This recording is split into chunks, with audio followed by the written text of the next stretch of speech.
The word of the day is leverage. Now, I'm on a quest to achieve my own dreams, playing by my own rules. And I'm going to make a big claim.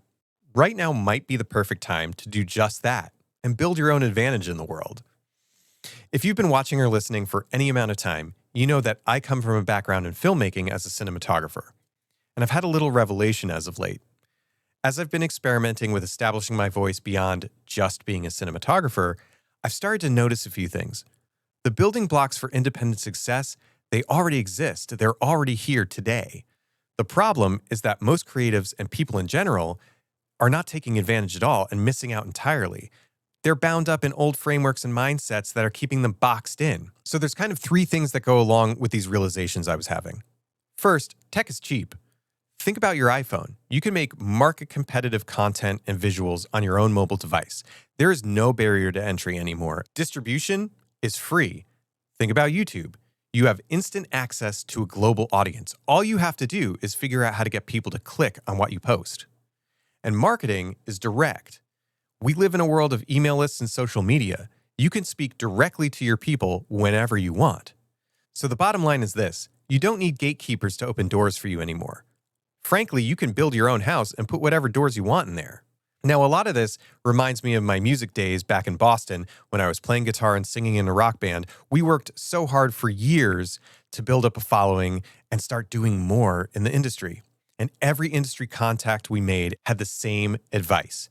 If you guys want a record deal, you need to build to a point where you don't actually need the record label. Now, at the time, that felt completely backwards and unachievable. But now, it's super obvious. We needed to build our own leverage. Now, to be honest, I'm of an age where the creative landscape was not as democratized as it is today. Today, barriers have almost completely disappeared, and the landscape looks a lot different. Now, kind of in tandem with me having these thoughts and realizations, I also started to notice some veterans of traditional media coming out and championing sort of the same thing. It's this concept of the Creator 2.0. Now, I'm going to give credit to creative director turned independent maker Jason Murray for coining that phrase. He draws a really great analogy between athletes and the potential for the creative landscape today. Now, a lot of top pro athletes, they diversify beyond their main service, right? If you think of their service as how they perform on the court or the field or with their team, that's their service. But the smart ones, they diversify beyond just their main service by building and leveraging assets for themselves. They use their position of notoriety to build something else that exists outside of their main thing. Think of partnering with clothing brands or liquor brands, what have you. They build things that give them more leverage and more money while they sleep, right? They're not trading their time for money. And that is the problem that most creatives have, that we're taught from the beginning.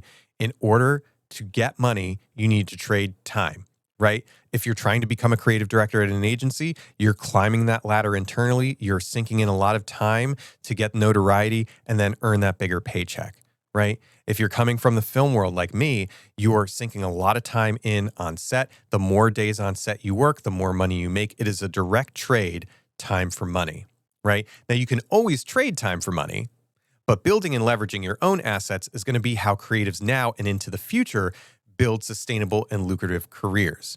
Film and TV producer Alex LeMay, who I recently discovered on Substack, comes out and says very specific points on how filmmakers and creatives in general can kind of step outside of the traditional path and build their own leverage as it pertains to film. Think platform first, not format. Pick a platform that resonates with you, that you vibe with really well, and build there. So if it's YouTube, build around YouTube. If you have a great idea for a story, maybe it doesn't need to be a feature film. Maybe it can be broken up into a web series. So the format is not important here. The platform is important. How do you take advantage of the built-in audience?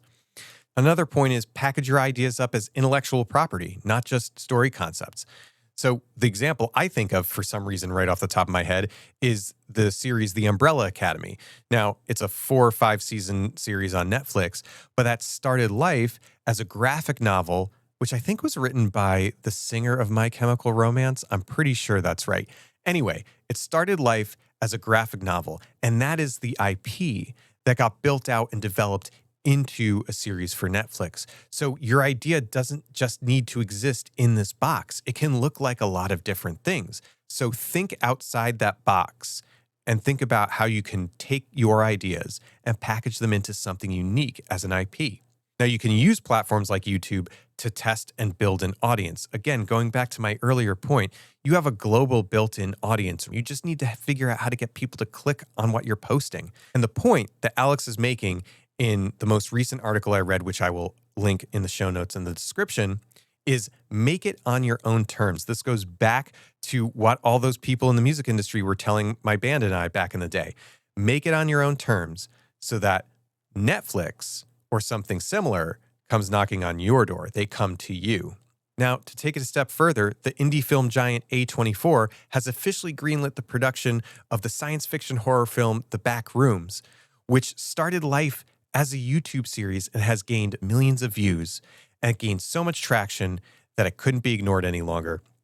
And the big players came knocking. And the kicker on this one is that the creator and director is only 19 years old. This is someone who has existed completely outside of the traditional gatekept film industry. And now the big players are starting to notice that things happen outside of their own framework. So the point is, this stuff is happening now. And this isn't just the film industry. This is across creative disciplines. There are platforms that exist outside of the traditional way. So all this is well and good, but what I try to do is give you some actionable advice, or at least things to think about and take with you to consider down the road. So think about this. Shift into an asset mindset. Think assets, not just services. You want to get off the time for money hamster wheel. Look, your experience, your reputation, your personality, that's your advantage, okay? If you've been in your field for 10 years, I guarantee you have valuable qualities that others want. Companies, brands, you name it, people want what's in your head. Think in IP. Original work can be intellectual property. Grow and utilize it on multiple fronts. Traditionalists are going to be mad that I say stuff like this. They'll say, make art for art's sake. But everybody has to eat, and quite frankly, I like my table to be full. So your small-scale ideas can become in-demand products and platforms if you think about them the right way. And lastly, lean into the human connection. We are in a world of AI and companies and brands trying to shrink down their workforce to save money and all this stuff. And I have to tell you, the one thing that can't be replaced is the human connection. It's more valuable than ever, okay? You have personality, you have trust, you have a unique perspective that can't be faked and that is uniquely yours.